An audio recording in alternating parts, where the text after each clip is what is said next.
Hello and welcome to another math video. Today we will be taking a look at working with formulas. Starting with number one, we're trying to solve this formula for t. Now right off the bat we get kind of a tricky question. It's a little difficult to solve for t in this case because we have a t both in the numerator and in the denominator there, so that gets to be a bit tricky. The way that we handle that is we really multiply both sides of the equation by t. I'm just going to sneak that in there. I would write that as ct on the left, and then the t on the right really just cancels out that t in the denominator. So that effectively gets rid of that t in the denominator, which was a big problem for us. We still have t's on both the left and the right, so next thing we want to do is get those to be on the same side. So we would subtract 5t from both sides. We end up with ct minus 5t equals 9. So we have all the t terms on the left. Any term that does not have a t in it is on the right. So what we do then is we factor the t out of that left side. So we take that t out. Then we are left with c minus 5. And from here we can see that the t is being multiplied by c minus 5. So we would divide both sides of the equation by c minus 5. And that gets the t all by itself, leaving t equal to 9 over c minus 5. And that's what we're looking for there. Number 2 is a similar problem, trying to solve for r. Again, at this point we don't have the same issue as having an r in the denominator, which is nice. But we do have r's on both sides of the equation, so we have to decide which side we want to go to. I don't think it makes much difference here. I'm going to go ahead and subtract the r from both sides. And since I'm doing that, I'll go ahead and I'll add the 3k to both sides. And we don't actually have any like terms other than the ones that are canceling themselves out. So on the left we get ar minus r. On the right, I would write that as 3k minus 6y. Now, on the left side, we can factor that r out. Sometimes people have a hard time getting that correct. We take that r out, factor an r out of an ar, you're left with a. Factor an r out of an r, and we're left with 1. Sometimes people have a hard time with that part. From here, we can see that the r is being multiplied by a minus 1, so we just divide both sides of the equation by a minus 1, and that gets the r all by itself, which is what we want. So we get r equal to that 3k minus 6y over the a minus 1, just like we want it to be. Next, we've got some familiar formulas that we're going to be working with. Here we're solving for b. Now, number one problem I've seen people have with this type of equation is dealing with the 1/2. Remember, it's really improper to have a fraction in either a numerator or denominator of another fraction, so we want to avoid that. If we were to divide by 1/2, we would have that fraction where we wouldn't want it to be. So instead of dividing by a half, what we do is multiply by 2. That gives us a nice clean 2a equal to bh. Again, if you divide by 1/2, you have a over 1/2 or divided by 1/2, which is kind of a mess. And so from there we just divide by the h, because we're trying to get the b by itself. So we end up with 2a over h equals b.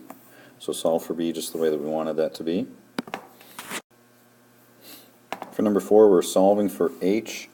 The only h we have is right here, so the 2 pi r squared term does not have an h in it, so we subtract that from both sides of the equation, and that really just gives us s minus 2 pi r squared on the left, and that's going to equal 2 pi r h on the right. Since we are trying to solve for h, and h is being multiplied by 2, by pi, and by r, then we'll just divide by 2 pi r. There are some things you could do, well sorry, there's really nothing we can do to reduce that left side, so it's just s minus the 2 pi r squared over the 2 pi r will equal h. Here we've got another formula. Again, dealing with the 1/3 is our first objective. Multiply by 3 to keep that nice, not having fractions and fractions. Then we get 3v equals b times h. Trying to solve for h means we would divide by b. So 3v over b equals h, just like we wanted that one solved for h. Alright, moving on, we're dealing with some kind of word problems that require us to use a formula. Starting with finding the corresponding Celsius temperature for a temperature of 236 degrees Fahrenheit. It does say round to the nearest tenth if necessary.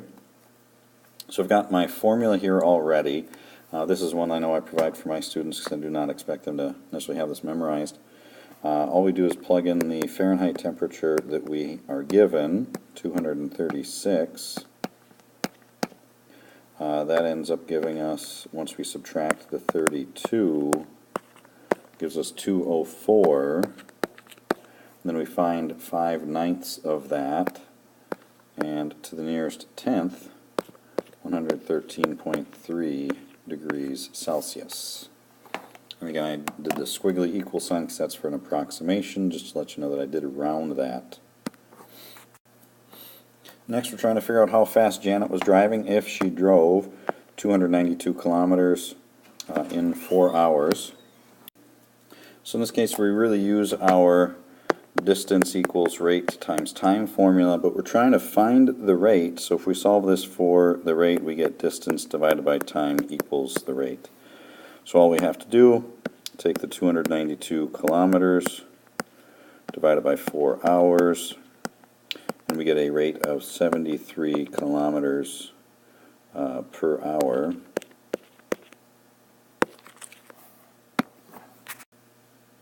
Alright, for number 8, we're going to find the total amount that must be repaid if $1,900 is borrowed at 12.4% simple interest for 3.5 years.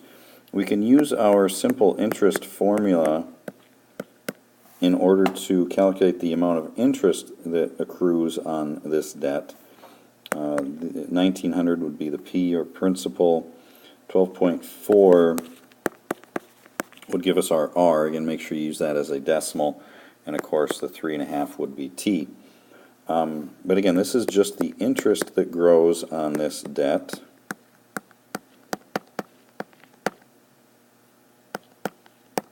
So we plug in our values there.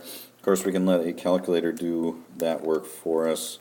And when we do that, we find out that the amount of interest on that $1,900 that was borrowed turns out to be $824.60. Now, this doesn't actually answer the original question. Remember, the question was, find the amount that must be repaid. So if you borrow $1,900 from someone and come back 3.5 years later and give them $824.60, you have not repaid your debt. You've paid off your interest, but at that point you still have the $1,900 that you owe them. So what we do is we add the $1,900 back in to what you must repay. So you actually need to pay them $2,724.60 in order to actually clear the entire debt. So a lot of people make that mistake. They calculate the interest and are confused or don't think about what the original question was. But it's the interest plus the original debt that must be repaid. So a little bit different writing there, so make sure you answer the original question. Alright, so number 9, we've got a chemical solution contains 7% salt. How much salt is in 4 milliliters of that solution? Round answer to 3 decimal places if necessary. So really, we want to find